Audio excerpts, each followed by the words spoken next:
मुंड, हाँ चरण। मैं जो देख रहा हूं, क्या तुम भी वही देख रहे हो? मैं तो सुंदर सुंदर युवतियों को देख रहा हूं। यहाँ अकेले क्या कर रही हैं दोनों? लगता है हमारी प्रतीक्षा कर रही हैं।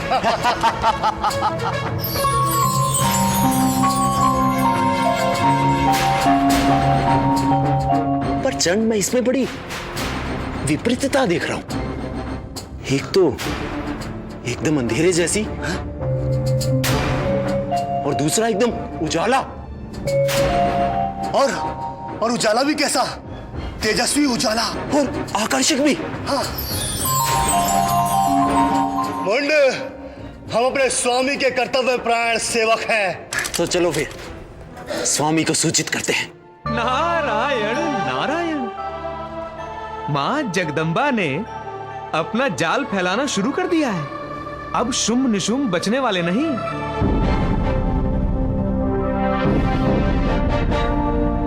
प्रणाम महाराज। चंड, मुंड, आसन ग्रहण कीजिए।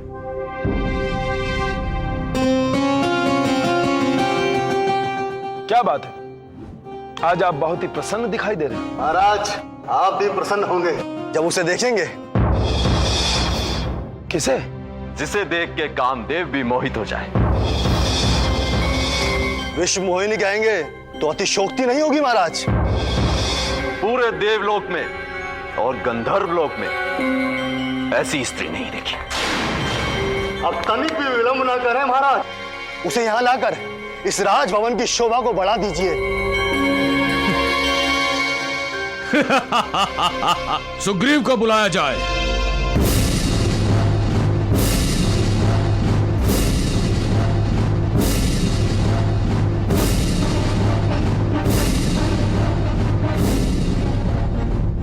प्रणाम महाराज, आज्ञा करें।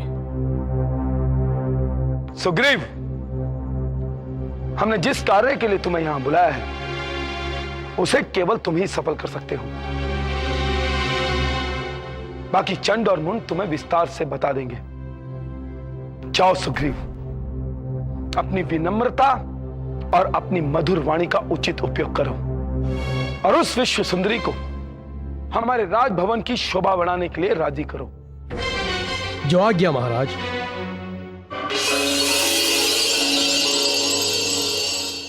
अद्भुत मुस्कान भरे मुखमंडल वाली है, दिव्य ज्योति चमक रही फैली उजियारी है। अंग अंग यौवन के कुसुम खिले, आकर्षण उस पर प्रणाम देवी। कंचन मंडित सारी है, सुंदर भुज वाली सौंदर्य की है स्वामिनी जो नैना विशाल दिव्य गौरांगी प्यारी है। मैं त्रिलोक विजेता महाराज शुंभ निशुंभ दोनों भाइयों का दूत हूं। शुंभ निशुंभ? हाँ, देवताओं के परम शत्रु। उन दोनों शक्तिशाली भाइयों ने जब आपके रूप की प्रशंसा सुनी देवी, तो आप पर आसक्त हो गए। उन्हीं के शब्दों में कहूं तो देवी, तुम्हारे गुण हमारे हृदय में बस चुके हैं। हम आपके अधीन होकर आपके सेवक बन चुके हैं। हमारी पत्नी बनकर तुम तीनों लोगों की स्वामिनी बनकर सर्वोत्तम सुख भोगोगी और सदा सौभाग्यवती रहोगी। सामर्थ्यशाली महाराज शुंभ को मेरा प्रणाम कर कहना कि आप जैसे गुणवान पति को खोजते हुए मैं हिमालय से यहाँ आई हूँ। मैंने बहुत सारे अत्यंत सुंदर गंधर्व, मानव और दानव और बलशाली पुरुषों को देखा है, किंतु कोई भी मेरी परख पर खरा नहीं उतरा। आपका वर्णन सुनने के बाद मेरे मन में उनको देखने की लालसा ने जन्म लिया है। आपके ही गुणों को देखकर हम आपसे विवाह करने के लिए उत्सुक हैं। जब मैं बालिका थी तो मैंने शपथ ली थी कि मैं उसी से विवाह करूंगी जो मुझसे अधिक वीर होगा और मुझसे अधिक पराक्रमी होगा। महाराज शुंभ को अपनी पराक्रम और अपनी वीरता का प्रमाण देने के लिए मुझसे युद्ध करना होगा। मुझसे युद्ध करना, मुझसे युद्ध करना, मुझसे युद्ध करना, मुझसे युद्ध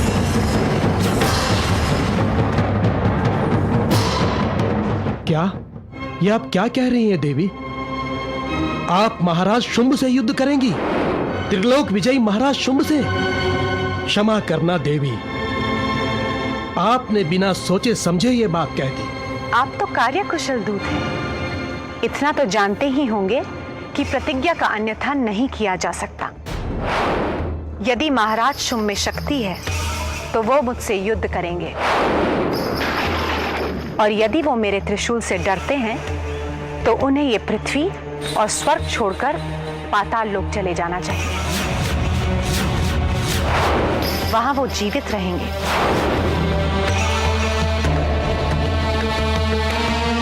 अपने स्वामी को मेरी ये बात आदरपूर्वक सुनाना। मैं उनके विचार जानने की प्रतीक्षा कर रही हूं।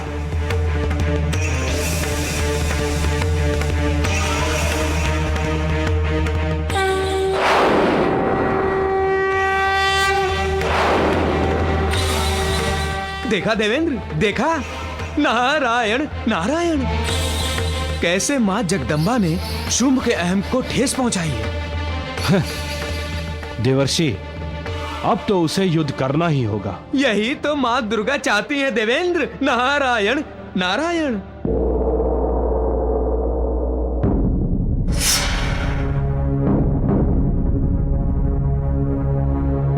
इस तरह शीश झुकाए क्यों खड़े हो सुग्रीव?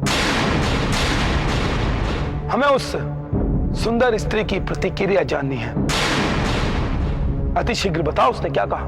महाराज, मैं अभी तक चुप इसलिए खड़ा था क्योंकि उस स्त्री से मिलने के बाद मैं ये ना जान सका कि वो स्त्री निर्बल है या सबल। महाराज, उसके कथनानुसार वो आपसे युद्ध करना चाहती है। आपसे युद्ध करना चाहती है।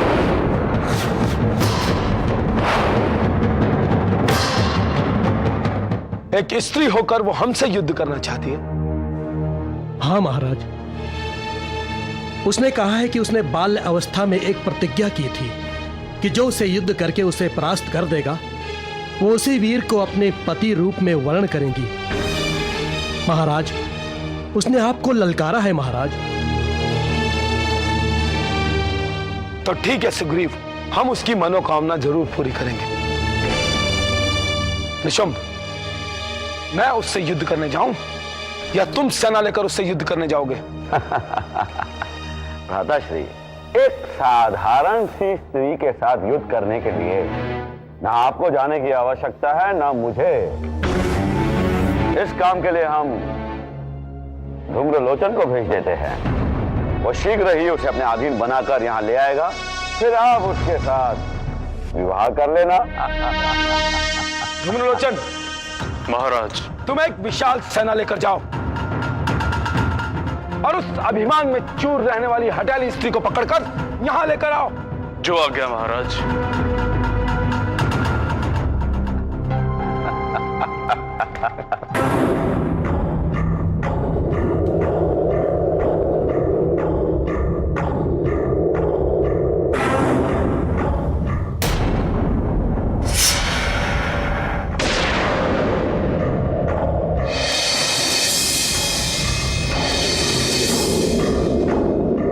सुंदर, अति सुंदर, कितना अद्भुत है यह विश्व मोहिनी रूप।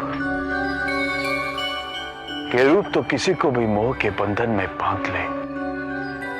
महाराज शुंभ ने सत्य ही कहा है, ये कोमलांगी तो उनकी भार्या बनने के योग्य है।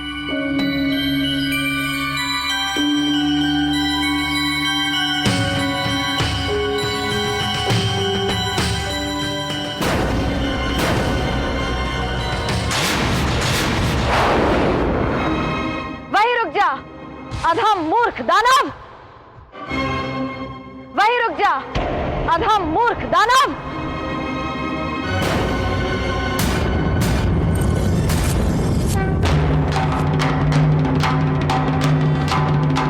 तुम्हारा साहस कैसे हुआ इस पवित्र स्थान में आने का? मूर्ख दानव, क्या तुम्हें ज्ञात नहीं है कि किसी भी पर स्त्री के आंगन में पग रखने से पहले उससे आज्ञा ली जाती है? तुम्हें ज्ञात नहीं है तुम किससे वार्तालाप कर रही हो? मैं महान त्रिलोक विजेता महाराज शुंभ का सेनापति धूम्रलोचन हूं। मैं आज्ञा लेता नहीं, आज्ञा देता हूं। अगर मैं अपने महाराज के आदेश से बंधा नहीं होता तो तुम्हारी इस धृष्टता के लिए तुम्हें कठोर दंड देता। अरे मूर्ख दानव, बातें मत बनाओ। अगर है पराक्रम तो उठाओ शस्त्र, चलाओ मुझ पर। मैं तुम्हारी ये इच्छा भी पूरी कर देता, परंतु मैं यहां युद्ध करने नहीं आया हूं। मैं तो इस विश्व मोहिनी के दर्शन करने आया हूं और इनसे निवेदन करने आया हूं कि हमारे महाराज इनके विरह में व्याकुल हैं। उन्हें नीति शास्त्र का सर्वोत्तम ज्ञान है, इसीलिए उन्होंने अपना दूत भेजा था, जिसका तुमने अनादर कर दिया।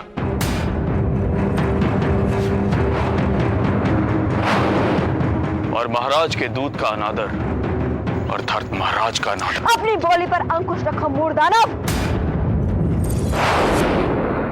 जानते नहीं हो तुम किससे बातें कर रहे हो। मैं भली प्रकार जानता हूं कि मैं किससे बात कर रहा हूं, और यदि तुमने अपनी धृष्टता बंद नहीं की तो मैं कठोर दंड दे सकता हूं।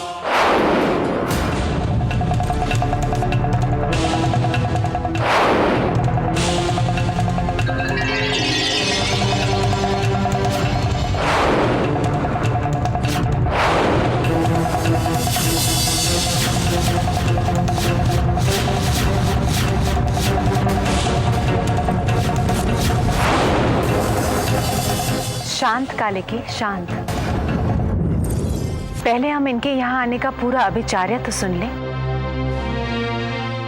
बोलो धूम्रलोचन, बोलो तुम क्या कहना चाहते हो। हम तुम्हारी पूरी बात सुनेंगे। कितना अंतर है तुम में और इस कालिका में।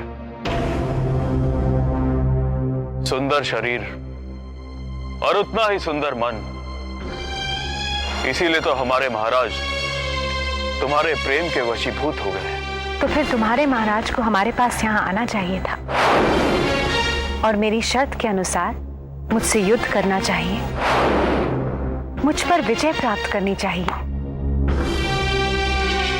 लेकिन यहाँ आना तो दूर, मुझ पर विजय प्राप्त करना तो दूर, उन्होंने तो अपनी सूरत भी नहीं दिखाई।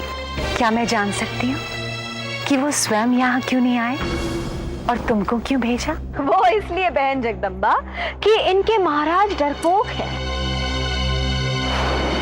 आपका सामना करने की साहस नहीं है उसमें। हमारे महाराज डरपोक नहीं है, वो तो त्रिलोक विजेता है। हमारे जैसे उनके पास अनेक सेवक हैं, जिन्होंने इंद्र तथा अनेक देवताओं पर विजय प्राप्त की है। और हमारे जैसे सेवकों के रहते उनका आपके पास आना उचित नहीं है। अगर आपके महाराज डरपोक नहीं है तो उनको यहाँ आना चाहिए था। तुम बड़ी चतुर हो देवी और बड़ी गुणी भी। तुम संसार की सबसे गुणी स्त्री हो, इसीलिए हमारे महाराज तुम पर आसक्त हैं और तुम उनकी पटरानी बनकर अनेक उत्तम सुखों को भोगोगी। अरे मूर्ख! अरे अधम, किसकी बातें कर रहे हो तुम? किससे संबंध जोड़ने की बातें कर रहे हो तुम? कहा तो वो प्रचंड मूर्ख शुंभ, और कहा विश्व को विमोहित करने वाली भगवती जगदम्बा, जो हमारी भगवती के चरणों के धूल तुल्य नहीं है, उसे माथे की बिंदिया बनाने की बात कर रहे हो तुम। जाओ जाओ, जाके निशुंभ और शुंभ से मेरी बात सच सच कह देना कि मैंने क्या क्या कहा है। उनसे जाकर कहो कि या तो वो यहाँ आए हमसे युद्ध कर ले, नहीं तो इसी समय पाताल लोक में पलायन कर जाए, नहीं तो मेरा और भगवती जगदम्बा का प्रकोप उन्हें पाताल में भी चैन से जीने नहीं देगा। जाओ दाम, जाओ जाओ जाओ जाओ।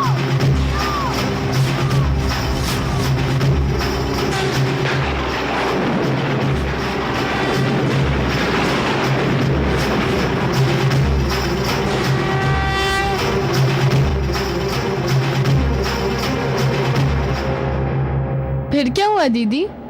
माँ कालिका के गुस्से के प्रकोप से ब्रह्मांड कांपने लगा था और उसके प्रभाव स्वरूप शुंभ और निशुंभ का सिंहासन भी डोल गया था। सारे दानवों में हाहाकार मच गया।